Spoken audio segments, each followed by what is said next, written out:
ఇప్పుడు ఇంకేముంది ఆయిల్ అంటూ ఆయిల్ ఇప్పటికే $85 పట్టుకుపోయారు, బ్యారెల్ 100 దాకా తీసుకెళ్లే ప్రయత్నంలో ఉన్నారు.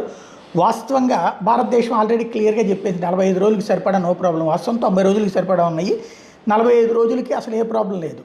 అది ఒక ఎత్తు. ఇకపోతే ఇప్పుడు ప్రపంచ చమురు మార్కెట్ని శాసించేది ఒపెక్ దేశాలు, Iran, Iraq, Kuwait, Saudi Arabia, United Arab Emirates, Dubai వంటి గల్ఫ్ దేశాలతో పాటు వెనిజులా, ఆఫ్రికాలోని కొన్ని దేశాలతో కలిసి ఒపెక్ ఏర్పడింది. రష్యాతో కలుపుకుంటే ఒపెక్ ప్లస్ దేశాలుగా కూడా వ్యవహరిస్తారు.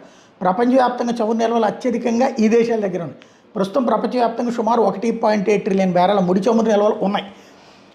వెనిజులా దగ్గర ప్రపంచంలోనే ఎక్కువ నిల్వలు ఉన్నది అక్కడే. ఇక్కడ చమురు హెవీ క్రూడ్ అవడం మూలంగా వెలికితీత కొంచెం కష్టం.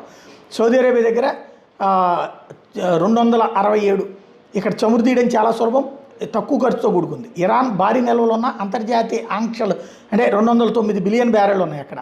సౌదీ అరేబియా దగ్గర 267 బిలియన్ బ్యారెలు ఉన్నాయి. కెనడా దగ్గర